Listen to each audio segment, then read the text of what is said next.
안녕하세요. MTN 이슈체크 나은수 기자입니다. 지난주 부동산 PF 시장을 흔들만한 법원의 판결이 있었습니다. 부동산 신탁사인 신한자산신탁이 약속된 기간 내에 공사를 완공하지 못한 것에 대한 손해배상으로 이 PF 대주단에게 대출 원리금과 지연이자 전액을 다 물어줘야 된다는 판결이 나오면서인데요. 공사 지연으로 인해 발생한 피해만 보상하면 된다는 이 신한자산신탁의 주장은 이번 재판에서 완전히 배제됐습니다. 이번 법원의 판결은 신탁사와 대주단 간 벌어지는 관련 재판 중 이 처음 나온 판결이었다는 점에서 굉장히 중요한 판결이었습니다. 이와 관련된 향후 재판에 상당히 큰 영향을 끼칠 것으로 보이고요. 재판부는 신탁사가 대출 원리금을 다 물어주라고, 그러니까 즉 대주단 측의 손을 들어주게 됐을까요? 그 이유를 알기 위해선 이 부동산 신탁 사업 중 이른바 책임 준공형 신탁 사업에 대한 이 기본적인 구조와 그간 있었던 일들에 대한 이유를 이제 하나씩 짚어볼 필요가 있습니다. 그래서 이번 이슈체크에서는 이번 사건을 바탕으로 이 책준현 사업에 대해서 자세하지만 쉽게 한번 알아보도록 하고요. 이 두 번째로는 이번 판결로 신탁사들을 포함한 이 부동산 관련 업계가 예의주시하고 있는 상황입니다. 그래서 이 앞으로 이번 판결이 신탁사, 그러니까 더 나아가 부동산 시장 전반에 어떤 영향을 끼치게 될지 한번 다각도로 살펴보도록 하겠습니다. 부동산 신탁 사업은 여러 종류인데 현재 문제가 되는 건 책임 준공형 이른바 책준 사업입니다. 이 책준 사업은 시행사와 시공사가 부도, 그러니까 자금난 등의 이유로 준공을 못하면 신탁사가 책임지고 준공을 하겠다라는 일종의 보증을 서주는 신탁 상품인데요. 이번 신한자산 신탁과 새마을금고로 예를 들어보겠습니다. A 시행사는 2022년 5월 경기도 평택에 물류센터를 짓기 위해 새마을금고로부터 약 300억 규모의 부동산 PF 파이낸싱 대출 약정 계약을 맺습니다. 근데 이 돈을 빌려주는 새마을금고 측에서는 이렇게 A 시행사만 보고 이렇게 큰 돈을 빌려주진 않습니다. 기본적으로 시행사는 자본력이 매우 딸리기 때문에 시행사가 못 갚을 경우를 대비해 대신 갚아줄 곳, 즉 지급 보증을 함께 요구를 하는 거죠. 그래서 물류센터를 짓는 B 시공사가 지급 보증을 서줍니다.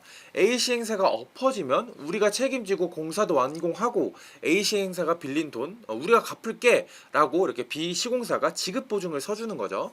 새마을금고 측은 안심은 되지만 여전히 불안합니다. 왜냐하면 이런 지방에 건물을 짓는 사업의 시공사는 보통 신용도가 낮은 2군, 3군 중소형 건설사들이 대다수이거든요. 그래서 시공사가 쓰러질 가능성도 대비해 시행사에게 추가 안정장치를 요구하는데, 그래서 시행사는 신탁사를 찾아갑니다. 시행사는 우리가 건물을 지으려고 하는데 대주단이 우리랑 시공사를 못 믿고 돈을 안 빌려주려고 한다. 우리가 토지 권한을 신탁사 너희에게 넘길 테니 신탁사 너희들은 전체적으로 이 프로젝트를 관리해줘 라고 부탁을 하는 거죠. 이 과정에서 실질적인 주체는 시행사이지만 이 토지를 넘기기 때문에 이 법적으로는 프로젝트 담당자가 신탁사가 되고요. 이렇게 관리해주는 대가로 신탁사는 일종의 수수료를 시행사로부터 받습니다. 신탁사는 이와 함께 이 새마을금고 같은 이 대주단과도 책임 준공 확약도 동시에 맺습니다. 아까 시공사가 쓰러지는 걸 우려를 했는데 신탁사가 나서면서 시공사가 쓰러지더라도 나 신탁사가 책임을 지고 공사를 완료 짓겠다라는 약속을 대주단하고 하는 거죠. 이번 사건에서도 신한신탁도 새마을금고 측과 이에 대한 책임 준공 확약을 맺습니다. 새마을금고 입장에서는 1차 시행사, 2차 시공사, 3차 신탁사 이렇게 안정장치가 마련이 3중으로 돼 있으니 그걸 믿고 대출을 내줄 수 있고, 신탁 입장에서도 문제없이 준공만 되면 쏠쏠하게 수수료 수익을 올릴 수 있는 구조여서 이 부동산 하락 시기에 신한신탁뿐만 아니라 부동산 신탁사들이 굉장히 책준 사업을 확장을 해왔습니다. 지금까지 한 이야기가 조금 이 말로만 해서 구조가 좀 복잡해 보이는데 표를 통해서 한번 보도록 할게요. 보시는 것처럼 이게 책임 준공형 관령 토지 신탁의 구조도인데요. 책준 아까 말씀드렸죠. 신탁사는 아까 말했던 이 신한자산 신탁으로 보시면 되고요. 대주단 같은 경우에는 이게 새마을금고라고 이해를 하시면 됩니다. 아까 제가 법적으로 이 책준 사업장의 시행 주체는 신탁사다라고 말씀을 드렸습니다. 아까 시행사가 토지에 대한 권한을 이제 신탁사한테 넘겼다라고 말씀드린 게 이에 대한 내용을 지금 이야기를 하고 있는 거고요. 신탁 의뢰를 하는 거죠. 그래서 신탁사는 시행사가 원활하게 사업을 진행할 수 있도록 지원을 합니다. 예를 들어 이 분양 계약 등의 업무를 이게 주도적으로 주도적으로 맡아서 신탁사가 하고요. 또 시공사가 공사비를 제때 지급받을 수 있도록 시행사가 이렇게 돈을 빌린 걸 이쪽으로 넘겨서 시공사한테 이렇게 지급을 해주는 이런 업무까지 하게 됩니다. 시공사는 이 공사비를 지급받으면 이 공사 도급 계약에 따라서 건물을 올린다 이렇게 이해를 하시면 되고요. 이 돈을 빌려주는 대주단은 일단 1차적으로 시공사를 믿고 시행사에게 돈을 빌려주고 여기에 신탁사가 껴있으니 이건 좀 안전한 사업이다 하면서 이 대출을 이렇게 실행, 그러니까 돈을 빌려준다라고 이해를 하시면 됩니다. 이 안전장치로 이제 미이행 시 채무 인수를 시공사가 떠안아 주겠다라는 이제 책임 준공 확약을 대주단과 시공사가 이렇게 맺고요. 그런데 앞서 말씀드렸던 것처럼 지방 사업은 이 신용도가 낮은 2, 3군 건설사들이 많기 때문에 안전장치를 더 원한다고 말씀을 드렸습니다.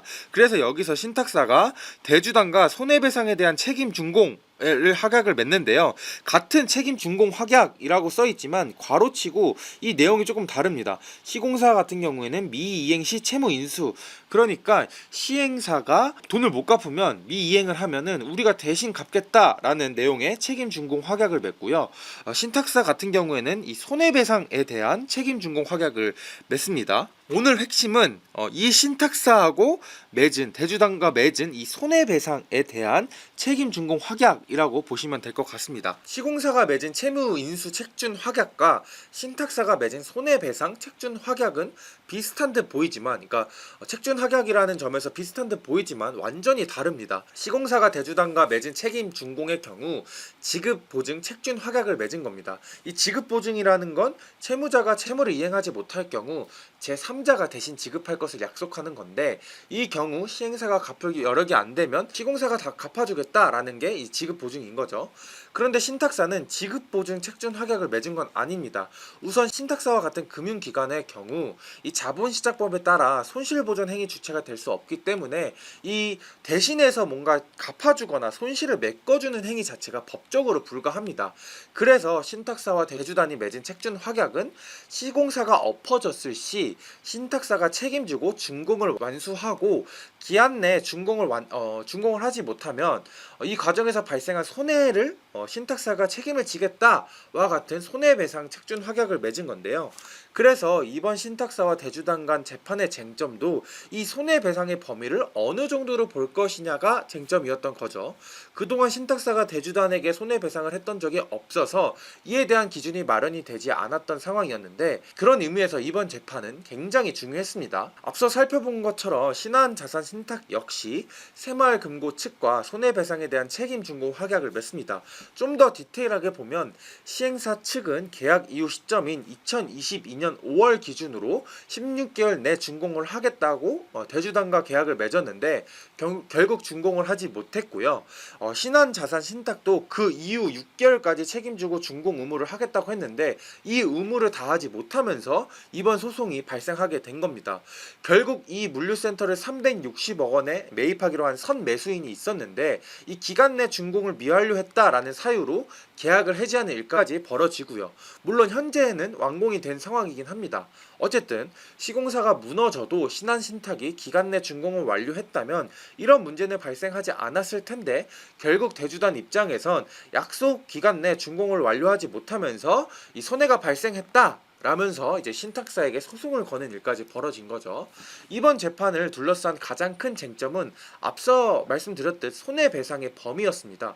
그러니까 어느 정도까지 이 손해로 보고 배상을 해줘야 되느냐라는 게 쟁점이었다는 거죠. 대주단 측, 그러니까 새마을금고 측은 시행사로부터 받지 못한 대출 원리금과 이에 따른 지연이자를 신탁사가 배상을 해야 된다라는 입장이었고요. 신탁사 측은 준공 지연으로 인해 발생한 이런 손해 혹은 이자 정도만 배상을 하면 되고, 일부 대출 원리금이 인정되더라도 아주 극히 일부만 인정돼야 된다라는 입장이었습니다. 그렇다면 이제부터 왜 신한신탁이 이런 주장을 했는지 그 근거를 살펴본 뒤 왜 재판부가 이런 주장을 받아들이지 않았는지 순으로 짚어보도록 하겠습니다. 첫 번째로 신한신탁은 대출 원리금을 대주단에게 지불하게 되면 이건 자본시장법 위반이다 라는 점을 가장 첫 번째 근거로 들었습니다.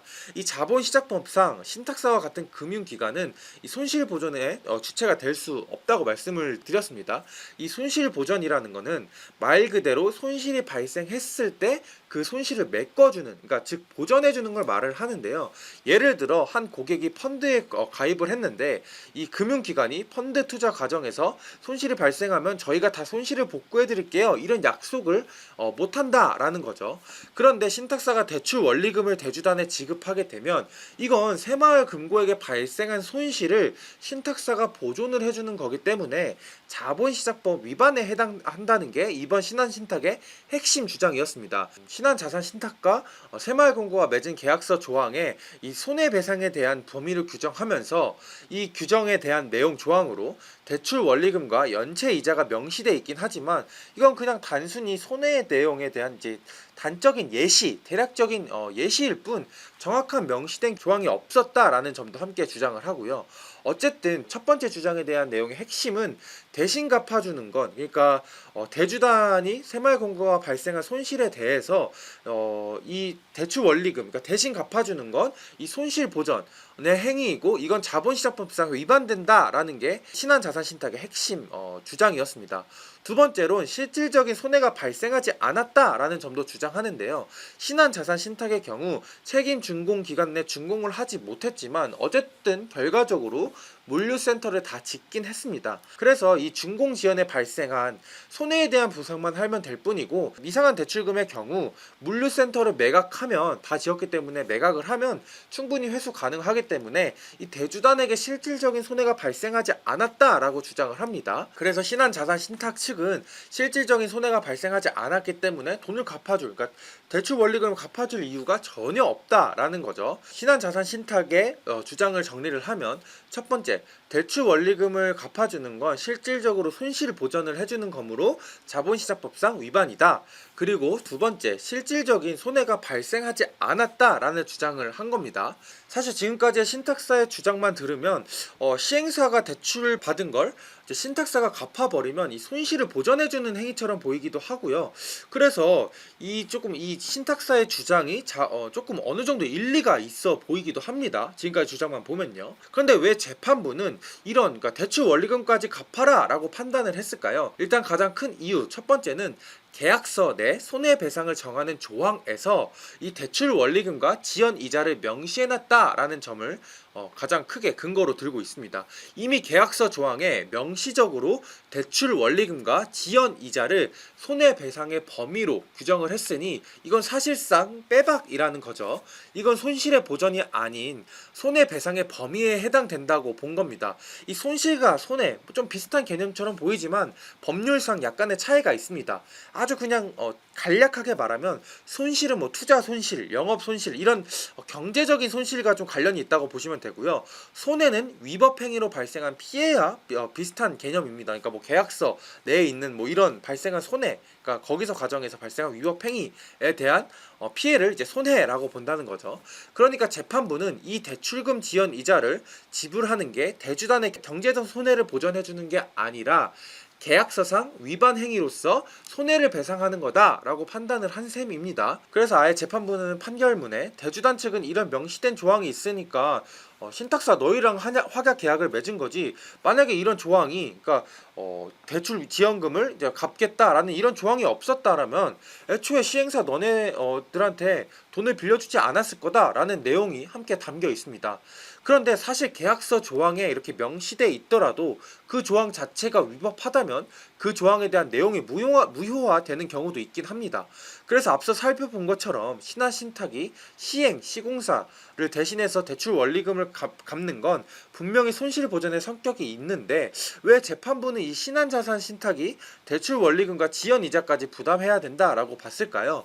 신탁사들의 대출 원리금을 갚는 건 시공사를 위해 대신 손실을 보전해주는 성격이 아니라 신탁사가 책임 준공 의무를 하지 않음으로써 생긴 손해라고 판단을 했기 때문입니다. 그러니까 좀 쉽게 얘기를 하면은 재판부는 야 신탁사야, 너네가 갚는 건 대신 갚아주는 이런 손실 보전의 성격이 아니라 너네가 계약서상 의무로 져버림으로써 발생한 손해, 거기에 대한 배상 성격으로 대출 원리금과 지연이자를 배상하는 거야 라고 판단을 한 거죠. 이번 판결문을 보면 재판부는 신탁사의 책임 준공 의무를 두 단계로 구분을 해놨습니다. 1차는 시공사가 엎어졌을 때 신탁사가 책임지고 지어야 하는 의무, 2차 의무는 대출 손해가 발생했을 경우 이에 대한 손해를 배상해야 되는 의무, 이렇게 이 두 단계로 구분을 했는데요. 신한신탁이 이번에 지불하는 건 2차 의무를 다하지 않았기 때문에 발생한 손해 배상금의 성격이다 라고 이해하시면 될 것 같습니다. 조금 더 법적으로 가보면 손실 보전에 대한 내용은 자본시장법상 금융투자 상품에 대해서만 제한이 된다고 합니다. 그런데 신탁사와 대주당 간 맺은 계약은 엄연히 금융투자 상품이 아니므로 이 자본시장법에 걸리는 게 없다라고 재판부는 또 판단을 했습니다. 두 번째, 아까 신한신탁 측에서는 손해가 실질적으로 발생하지 않았다라는 것을 주장을 했는데, 이에 대해서도 재판부는 신한신탁의 책임 준공 지연으로 대주단 측에 손해가 발생했다라고 봤는데요. 대표적으로 신한신탁이 책임 준공 의무를 다하지 않음으로써 원래 이 물류센터를 매입하기로 했던 선매수자 측에서 계약을 해지하는 결과에 이르렀기 때문에 대출금을 받지 못하게 되면서 손해가 발생했다고 판단을 했습니다. 실질적인 손해가 발생했다고 재판부는 판단을 한 거죠. 그래서 이러한 손해를 보상받는 유일한 방법이 시공사는 지불 능력이 없으니 사실상 신탁사밖에 없다라고 보면서 손해를 배상을 해줘야 된다. 대출 원리금을 포함한 지연 이자까지 신탁사 측에서 배상을 해줘야 된다라고 재판부가 판단을 한 겁니다. 네, 지금까지 재판부가 어떤 근거로 이번 판결을 내렸는지 좀 자세히 살펴봤는데요.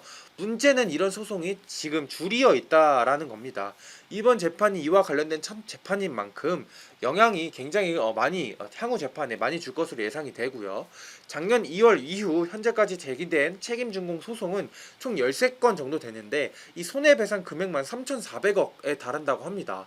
굉장히 부동산 PF 시장에 큰 영향을 끼칠 것으로 예상이 되는 거죠.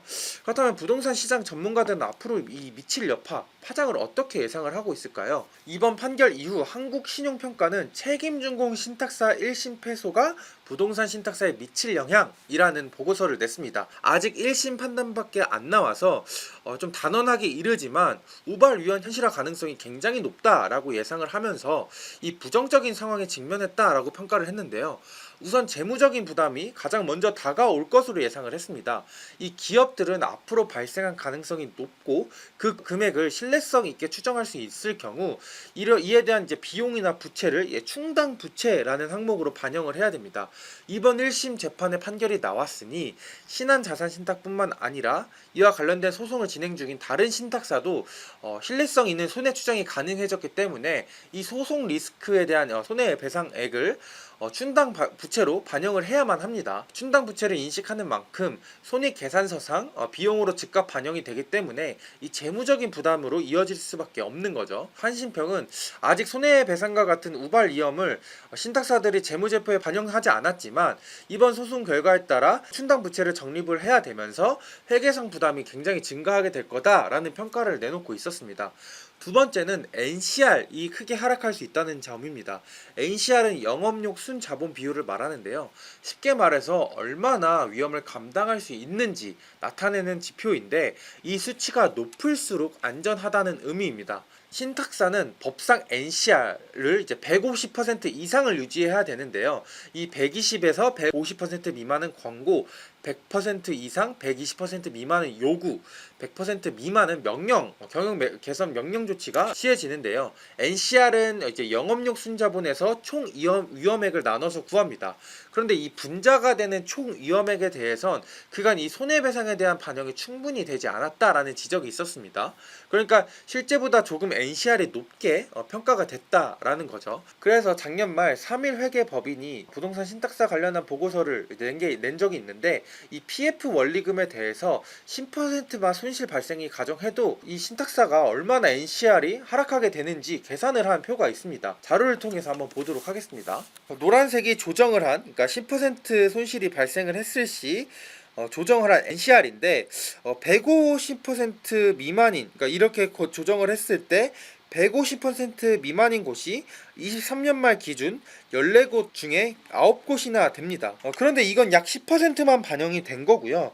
이번처럼 대출 원리금 전액으로 이렇게 조정이 된다면 이 NCR 지표는 지금 보시는 이 노란색 이 막대 그래프보다 훨씬 하락할 것으로 예상이 됩니다. 그래서 이 보고서를 쓴 이준식 3.1회계법인 연구원은 당시 보고서에 이 비금융 계열 신탁사는 재무적으로 엄청난 부담을 얻게 될 거고 일부 신탁사는 과거와 같이 부도 및 청산 절차를 밟을 수 있다라는 다소 과격한 전망을 내놓기도 했습니다. 이 비금융 계열사뿐만 아니라 사실 지금 이 대출 원리금 100%를 이제 배상을 해야 되기 때문에 모회사가 금융회사로 있는 경우에도 상당히 좀 부담이 될 것으로 예상이 됩니다. 네, 오늘은 이 신탁사와 대주당 간이 펼쳐졌던 그간의 이 법정 다툼을 조금 차근차근 짚어보도록 했습니다. 저희가 한번 이슈체크에서 이 신탁사를 다루는 과정에서 저번 영상 말미에 이번 재판이 굉장히 큰 이제 여파, 그러니까 신탁사에 이제 폭탄이 될 수도 있다라는 전망을 내놨는데 이번에 보신 것처럼 이 신탁사에게 굉장히 큰 부담이 다가올 전망이고요.